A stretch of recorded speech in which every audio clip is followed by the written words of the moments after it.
Hello everyone, my name is Amy and on behalf of the Academic Writing Education Center here at NTU, I'll welcome you to today's lesson on writing paraphrases.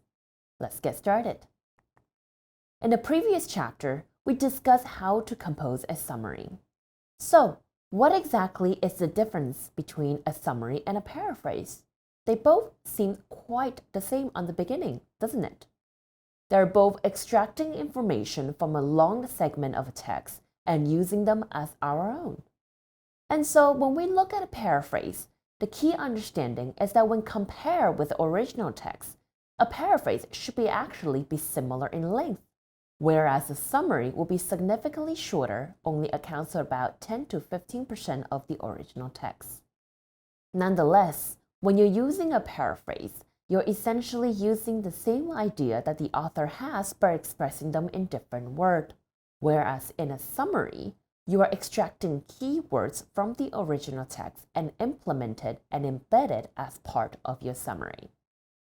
Now, whether it is a summary or paraphrase, you must always use citation when needed to avoid a trap of plagiarism. So, today we'll be discussing exactly how would you go about paraphrasing. Let's get started. In today's content, we'll be looking at 3 different aspects. Number 1, what are the criteria for a good paraphrasing? Number 2, we'll introduce you the chunking method. And then at the end, we'll have a key takeaway of today's lesson. So, what are the criteria for a good paraphrasing? When we are discussing what a good paraphrase should include, the first criteria we'll look at is that whether or not the paraphrase contains the exact same meaning as the original text, so that no meaning has been distorted and is different from the original author's viewpoint or perspective. So, when we are paraphrasing, all of the main ideas must be included, and at the same time ensuring that no new ideas are added into the paraphrase. And second, when we're looking at a good paraphrase, we need to ensure that although the meaning is the same, the wording is different enough from the original text, and that is when we can say this is a successful paraphrase. So some of the things we could be looking at is that 1, you should not use more than 4 to 5 words directly in a row from the original text. If you do so, because the source text is way too similar to the paraphrase text, this paraphrase would not be considered as valid. Then you need to ensure that when you're paraphrasing, you're changing the grammar and the vocabulary as much as possible. So you're using different strategies that we will introduce to you later in this chapter. Number 3, when we're looking at a good paraphrase, we need to ensure that we included the name of the author as well as whereabouts it comes from and perhaps its publication years, depending on the format you're using. So without further ado, let's look at an example. Students frequently overuse direct quotation in taking notes, and as a result, they overuse quotations in the final research paper. Probably only about 10% of your final manuscript should appear as directly quoted matter. Therefore, you should strive to limit the amount of exact transcribing of source materials while taking notes. Now that we have gone through the original text, let's look at what are the possible rewrites or paraphrases. We'll provide you with 3 different versions and ask you to be the judge of which one is better and more valid as a successful paraphrasing. Let's go. This is version 1. Now, in comparison to the original text, we can see that version 1 is actually in similar length to the original text. Furthermore, we can see that some of the key words are actually exactly the same as the original text, such as students, direct quotation, taking notes, in the final research paper, probably only about 10%.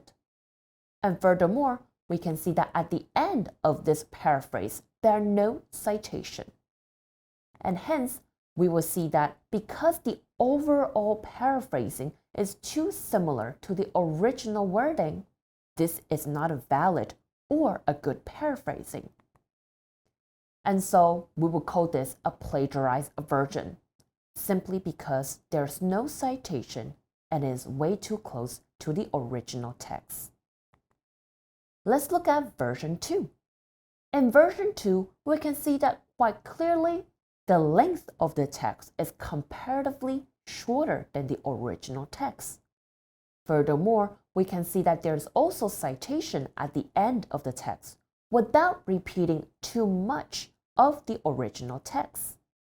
However, when we look in closely in the meaning of version 2, we can see that it has condensed way too much of the original text, in terms losing some of its original meaning. In this case, this would only be an acceptable summary, rather than a good paraphrasing. Now, let's look at version 3. In version 3, we can see that it's slightly shorter than the original text. It provided a citation at the very end. Furthermore, it changed the grammatical structure of the original text, as well as using different techniques such as using synonyms or pronouns to replace the wording that were in the original text. In this case, we would call this a legitimate paraphrasing, simply because it did not make the mistakes of the previous version 1 or version 2 made.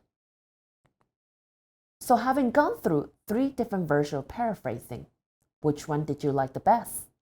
Did you identify which one to be a legitimate paraphrasing? When we talk about paraphrasing, some of the technique we discussed beforehand, now we're going to look at them into detail. The first technique you can use in paraphrasing is by using synonyms, namely changing the vocabulary. When you're using synonyms, here are some of the examples we can derive from the examples used beforehand. Number 1, when we look at the highlighted orange vocabulary overuse, we can see that in the revised version, it is now being changed into quote excessively. The verb limit in the source text has now been changed into minimize. The original text extra transcribing now has been changed to recorded verbatim. All these are different synonyms that were used, yet it did not change the original intended meaning in the source text. The next technique we're going to use when we're paraphrasing is changing the class of the vocabulary.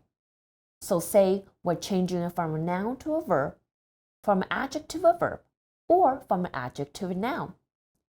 And the source text will provide several examples. The word explanation, perhaps we've changed it into explain, while the adjective profitable has been now changed into the noun of profit. All of these vocabulary, when changed class, did not change its original intended meaning, which means it could also be successfully applied in a good paraphrase. The third technique we're going to discuss when we are having a good paraphrase is to change the grammatical structure or the sentence structure of the original text. So what kind of things can we do when we're changing the sentence structure? The first thing we could recommend is breaking a long sentence into 2 shorter sentences. Or we could also combine 2 sentences and simplify their overall structure to make it even more concise. Then you could also choose to change the voice of the grammatical structure from active to passive or vice versa. And so when you're changing the structure, perhaps you're leading from X to Y, or Y is attributed to X. In the original sentence, this is an example that we're going to give to see how you can better change the sentence structure. Health effects of PM 2.5 exposure have been well documented with the strongest evidence related to cardiovascular morbidity and mortality. Now, say we're going to change this particular sentence. How would you go about doing that? A good paraphrase could be, evidence has linked the cause of cardiovascular disease and death to inhalation of PM 2.5 particles, alongside with a citation. We can see that first, the sentence structure has been changed. The word evidence, or with the strongest evidence related to so and so, has been now moved forward to the beginning of the sentence when we're paraphrasing. And so, by reversing the sentence structure, we have successfully paraphrased the original sentence into a good paraphrasing without changing the intended meaning of the author. Next, we're going to introduce to you the chunking method. So, exactly what's a chunking method? We'll be using a chunking method when we are trying to divide different segments of a set of sentences into smaller units. So essentially, a chunk will be a group of words that express key points in the passage you're working in. Now, what do these chunks usually look like? These chunks are often nouns, adjectives, or adverb clauses. And this chunking method can be especially helpful when you're working with longer passages or longer segments of information. So what are the steps in chunking method? How can we break such abundant amount of information into smaller meaning units? First, we need to ensure that we've read over the original passage several times to ensure that we have developed a basic understanding of the main ideas, the major details, as well as the minor details that are presented in the reading. After having done so, you then need to divide the passages into chunks. You can do so by underlining them, highlighting them, or use the method that you prefer. As long as you have divided the passage, you then need to focus on the phrases rather than the meaning that individual word expresses. Then, having done so, you need to explain each chunk using your own words, namely using the technique we mentioned beforehand, such as using synonym, changing the voices, changing the class of vocabulary, and etc. Having successfully rewrote each chunk or each meaning unit, you now then need to combine these explanations into one or more paragraphs to create a paraphrase. Now we're going to look at a piece of text. Having read through these pieces of text, we are going to conduct the steps we mentioned beforehand, namely dividing them, rewriting them, combining them. So let's take a look at the original text first. It is estimated that hunger and malnutrition could be eliminated globally for less than is spent on pet food in Europe and the US. Universal literacy could be achieved for 1/3 of what is spent annually on perfumes. Now, those of you in front of the camera, it is time for a challenge. We will give you 6 minutes for you to underline or divide each chunk or meaning unit. Then rewrite each chunk or meaning unit. Then combine all of these into one paragraph. After 6 minutes, we'll come back and check whether or not you've done so correctly and whether you have done so successfully. Good luck. I'll see you in 6 minutes.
Welcome back.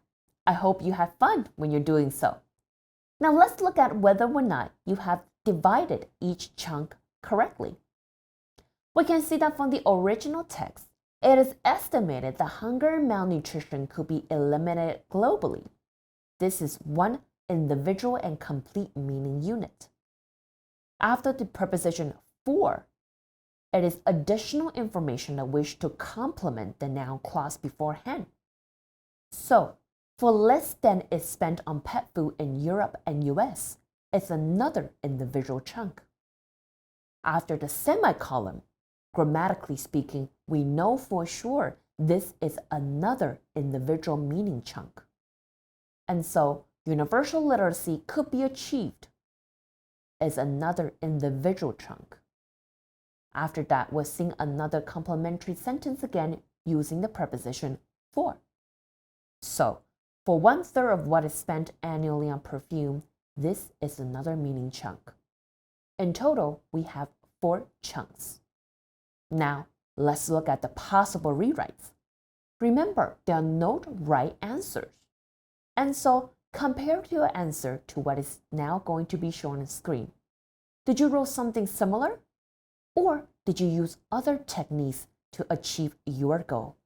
Let's go. Chunk number 1.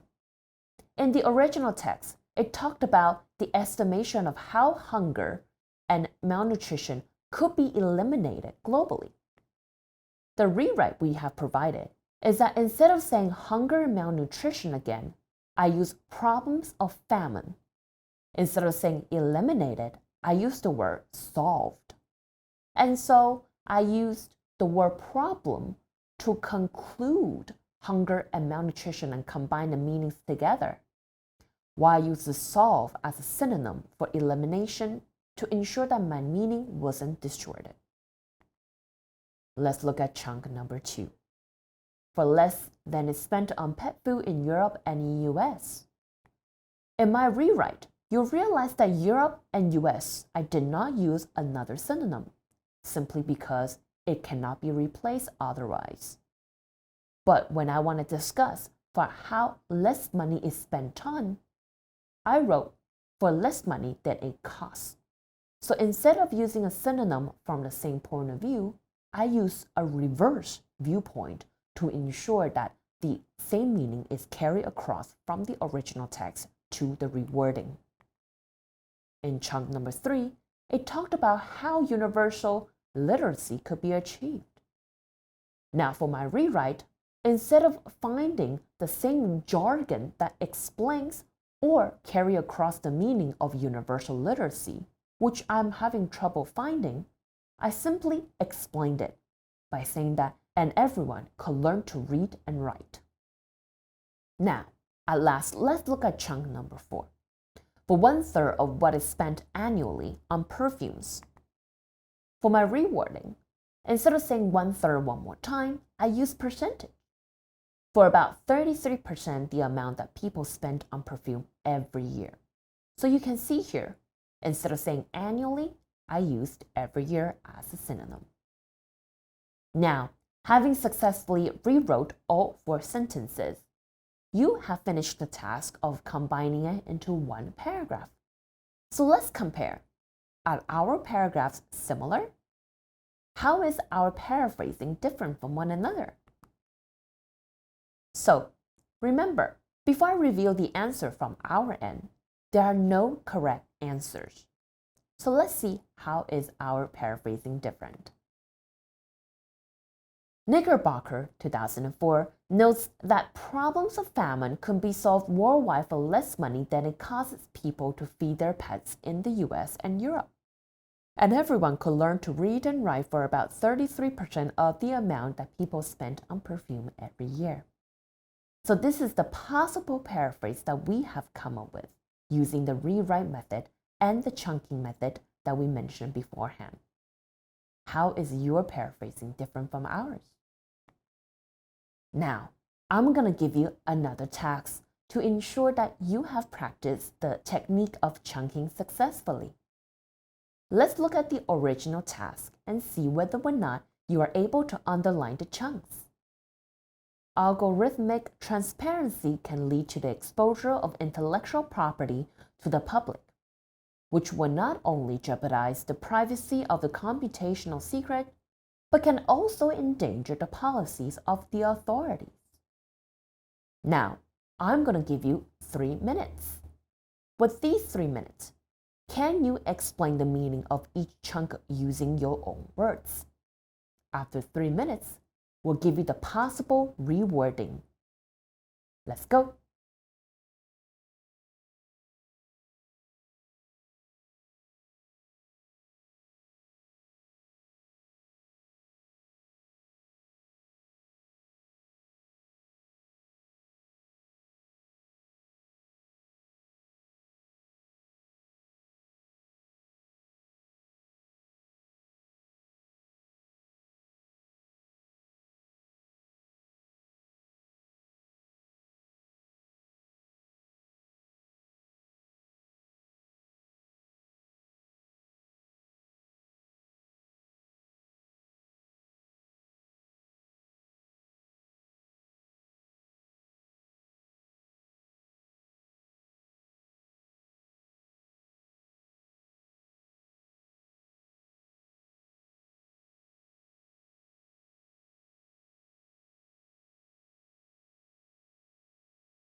Welcome back. Now let's look at the possible rewording from the previous text. In this particular rewriting, we'll see that section A could be rewrite into the following. Hussein et al. 2020 point out that full disclosure of the algorithm to the public can give rise to the intellectual property infringement. This will cause the confidentiality of the computational method to suffer. This can also impede the policies of public service institutions. Now, compare your rewording to ours. How's yours different from ours? Remember, there are no right answer, but look for the differences.